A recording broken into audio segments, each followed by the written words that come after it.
We can, yes. I'll just address. Eu estou vendo pouca gente com o...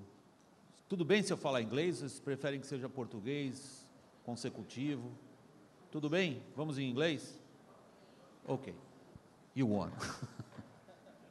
So it's hard to summarize what I have heard, but if I could put it in the very few words, there is a very difficult dilemma that you guys were posing us at all. I thought my profession is the pessimistic one. I think yours is a realistic one. I think the picture you just painted us, Danny, is a quite accurate one in the sense that challenges growth principles very much because you are asking for government action. Our minister, she was asking about, or she was claiming for global governance, and this in a much more difficult world with low growth.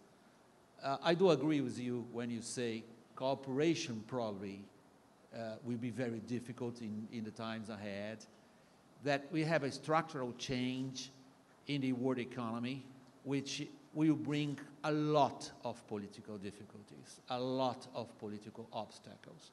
So the main question is, Gro, starting with you first, is how can you claim now for government action when private enterprises are very much suspicious about that?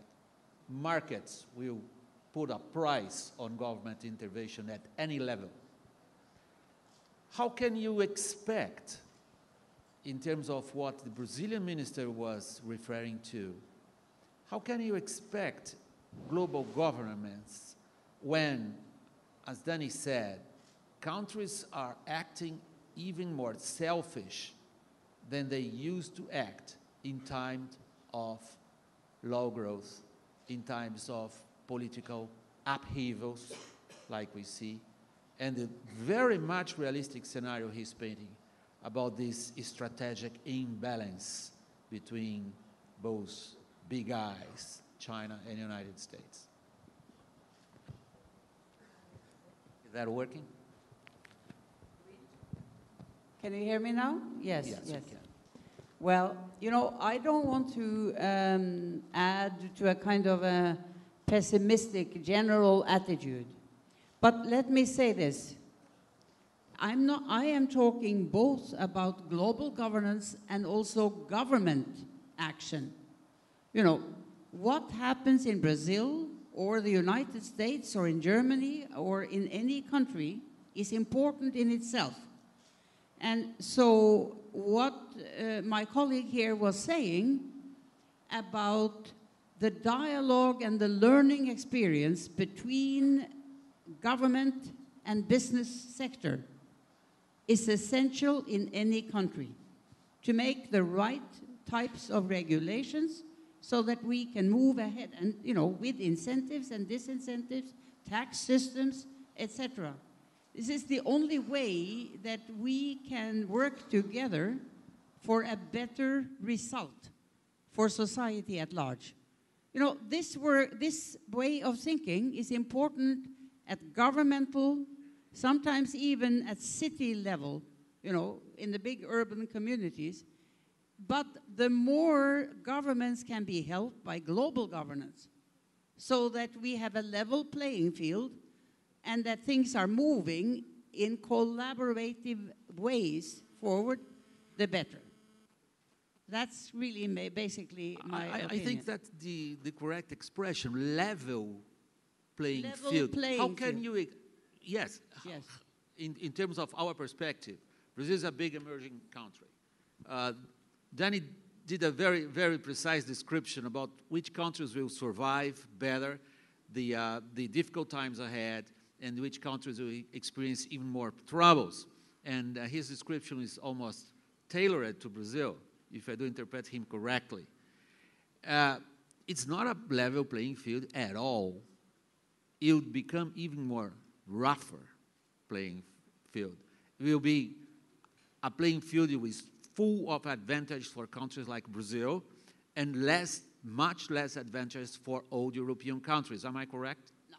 So what I mean level playing field in this global context and in head of Rio now, does not, in my mind, mean the rules of everything is equal, irrespective of what level of development. What I'm basically saying is that, you know, if you can make energy and the waste of resources change the policies so that it is innovation that inspires companies to do what is going to be right even 5 or 10 years from now, and help get away from systems, subsidies and others that are draining even the Brazilian economy, I'm sure. If you have subsidies in big areas, as they have had in Indonesia, in many other countries where they have been able to reduce the subsidies, use those monies to more important social investments and better environmental investments. It is the wrong allocation of resources that we have to get over. And it's not a benefit for any country to continue polluting. I mean, if anyone in Brazil thinks that the more you pollute, the richer you are going to be, you are basically wrong. You know, this is not true. But there is still this kind of thinking in some people's minds. And it's fundamentally flawed. It's not going to be the way of the future, and it's going to be more expensive, even, for industry to continue on those lines. Then you stressed another point, which I felt to be so relevant and so central, particularly for this audience, which is the relationship between government and industry. When you are referring to industrial policies, you are very much critical about those ad hoc measures, like, you know, I reduce tributes here, I will give some more incentives there, but that's not what you mean by industrial policy. What was in your mind, in my reading of what you said, was more like, and you said, I think, exactly that, the industrial sector, the private enterprises, they have to feel themselves safe enough, strong enough to engage in a sort of dialogue with countries. So when you are considering the role of emerging markets, emerging countries, and the industrial sector in those particular markets, where do you see those private sectors safe enough, self-conscious enough to engage in the sort of dialogue you are proposing in your remarks? First, if you'll allow me just to follow up a little bit Sure. on what Mrs. Brundtland said, because I agree with everything that she said, and I just want to, in fact, emphasize I think you have to put it busy closer. Thank you. that a lot of action that needs to be taken on the environmental and sustainability agenda are things that make perfect sense from the standpoint of individual countries, that if they are following what's good for them, they will want to do it regardless of any kind of global agreement, regardless of these global meetings. And I think this is not to de-emphasize the importance of these global governance arrangements or global meetings, because that's important in terms of raising consciousness. And it's important in terms of generating knowledge, disseminating knowledge, generating new norms that then filter down to the national and subnational level. But I'd like to, my pessimism was with respect to saying that, that we can necessarily achieve a lot of agreement or binding rules or binding agreements, very clear-cut paths of action that necessarily will be followed up on. Now that's pessimism, but on the other hand, the optimistic side is, we both agree that regardless of whether there is international agreement or not, it's in the interest of each individual country and of corporations and households within those countries to do 80% of what we would actually agree on internationally. I mean, look at some of the biggest challenges. I think, Mrs. Brundtland, you mentioned indoor air pollution. For poor communities, for example, one of the biggest environmental challenge is the problem of indoor air pollution, the fact that, cooking, using firewood and the indoor effects of that. Now, this is a purely local problem. It's a problem of poverty, it's a problem of economic development, and globally we can raise awareness of these issues by talking about them and making governments know about this problem. But ultimately it'll be up to individual governments to follow the right kinds of policies to develop their communities and get over this problem. It has nothing to do with whether you get global governance in an agreement, in a binding rule kind of a way, right or not. The same with subsidies on fossil fuels. Makes no sense. You're subsidizing middle classes and rich people at the expense of the taxpayer, and those should go. It will obviously help climate change issues as well, but the primary reason why you need to do this is because it doesn't make sense from a national standpoint.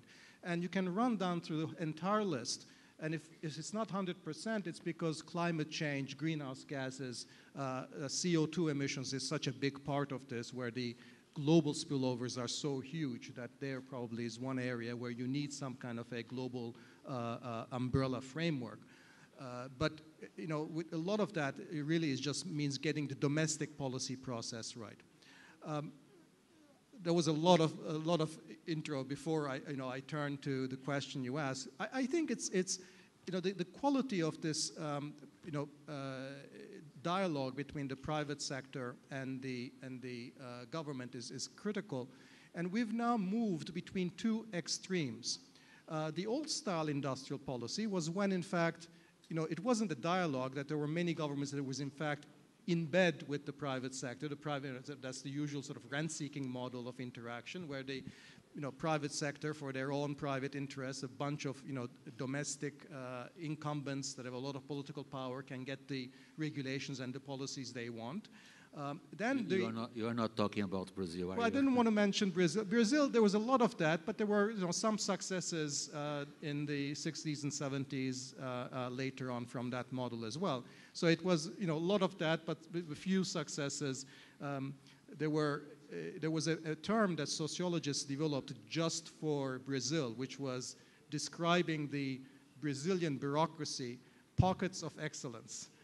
So that there was a vast forest of inefficiency and sometimes corruption, but there were few agencies that were actually doing their job quite well, including some of the export promotion agencies in the 70s.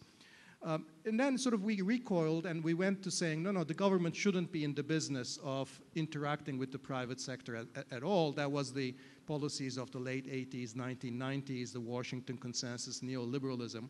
And now we're sort of going back to what I hope will be a happy, medium point. That's what Gro referred to when she said this is old. It's not working anymore. So what should be working in terms of interaction between governments and in private sector? Gro, you start answering that? What should be working right now in terms of sustainability, in terms of governance, when you do consider the relationship between the private sector and the government? You are for us, Gro, the Scandinavians. Yeah. I mean, the Scandinavians and even Northern Europeans with an ethic which is completely different from the Europe we know, which is Portugal, Spain, Italy. So your working ethics, the type of government you have, are for us utopia, if you like. An example when you say in Brazil that we would like to have a Scandinavian system, we mean by that a government which is capable to act, which is representing the whole of the society, and it's not dominated by small groups which are powerful enough, as Danny said, to extract local advantages. So in terms of the emerging countries, which is actually our leitmotif, our red line in this debate, what type of interaction do you see? Social democrats, Scandinavian ones, are identified by us with people absolutely in favor of government intervention in a way that an American liberal probably will never tolerate. Well, I thought that your President Lula and your present president are not far away from thinking you know, in that kind of social terms as social democrats of Europe. And they have been elected. So I'm not so sure that the Brazilian people are, you know, very different with regard to wishes of having prosperity combined with social conscience and improved equality. I think this is the future also for Brazil. And you are moving slowly in that direction. Things are happening that I, as a Nordic social democrat, like to see happening, and it's good for Brazil. And it improves the situation for the people of Brazil. And so I'm not dividing the world into, you know, black and white like you just did. I think we are in this together in many ways. But let me give you one example from an initiative I had as Prime Minister and in my government in 1990-91. This is now, you know, before Rio, first Rio. It was making CO2 emissions more costly. Not only generally for the Norwegian industry on land, but also for our oil industry on the continental shelf. So they were given a warning, and we did discuss with them, you have to pay a CO2 tax for the emissions on the continental shelf. They screamed because they said, how are we going to be able to compete with countries across the world where nobody has even thought about such a thing? You are undermining our future competitiveness. And I said, look, we have to think about the globe and the problems that CO2 emissions are creating. And we have to take an example. We are rich enough in this country to do the right thing. By the time I proposed it for the Norwegian Parliament, about half of the oil industry people had already understood what was coming, realized maybe it was partly right even. Some screamed, but they were quite quickly quieted down. What happened, though, around the world when I came to Rio '92, I was called in by every minister, prime minister and president, and minister of oil and energy in all oil exporting countries, telling me what on earth did you do to undermine the Norwegian oil industry and our future as fossil fuel producers? I said, you all have to do this. This is the future. But I'm saying it because, as you know, Norway is doing well. Our oil industry has not suffered. What has happened is they have invested in innovation and made the best technology on the Norwegian continental shelf compared to everyone else across the world. The average emissions from the Norwegian continental shelf per barrel of oil is half the world average. Why? Because we made the right incentives. It's absolutely interesting what you have brought to the discussion right now, Gro, because this is an underlying subject which you guys are very smart not to touch in this way.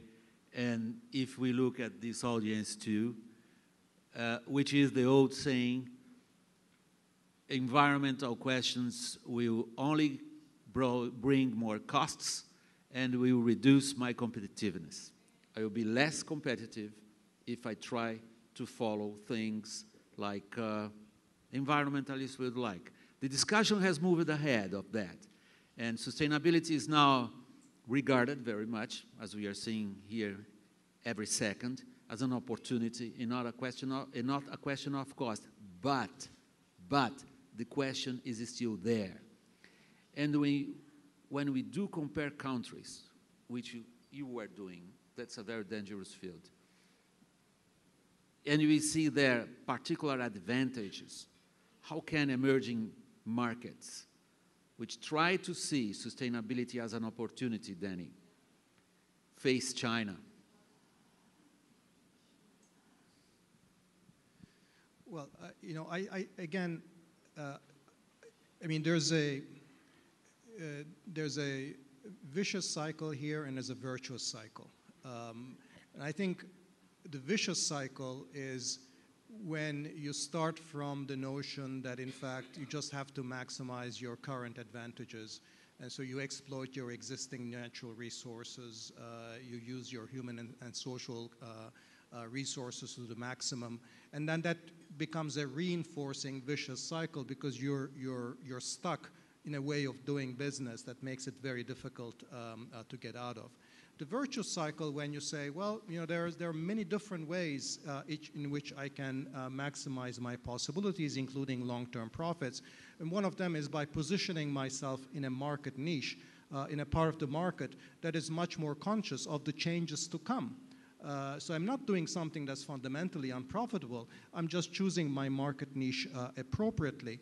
And that virtuous cycle is going to entail investing in your human and environmental assets in a way that recognizes their true costs.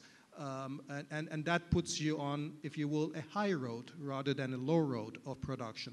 Now, I think the reason that countries like the Nordic countries and much of Europe, having had much tougher regulations on environment, on product standards, everything else, haven't necessarily been disadvantaged in world markets is because the high road, the virtuous cycle, also brings a lot of other productivity enhancing advantages. So if you're investing in your workforce, it's a long-term investment. They become not only more productive, they become more loyal, they're much less likely to quit the firm, the turnover costs fall. If you're investing in saving on your demands on the environment, your costs are going to come down, you're going to reap the productivity benefits of that. And therefore, as a result, if you look across the world and see whether in fact capital, multinationals, they're mobile, right? They can go anywhere.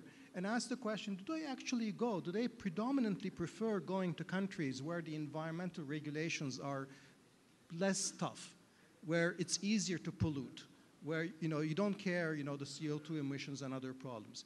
It turns out that that plays at best a minor role in global competitiveness as countries are competing for mobile capital. So there is actually no evidence that the low road pays. So in that sense, there isn't really a trade-off, and there is a better path. So you don't see, but we do. There is a light blinking there saying that the time is over. I'll just put a very brief question, Guru, and I'm sorry, and I apologize for asking you to be very brief in an answer because we are over the time. And it's related about the current scenario of crisis, particularly in Europe. We have next Sunday is a very tense situation with the Greece election. We have a tense situation with the Egyptian election as well. So we have a scenario, like Danny said in his opening remarks, which looks, at least for a decade, a very difficult one. Which is your assessment of the impact of this crisis on the discussions in Rio?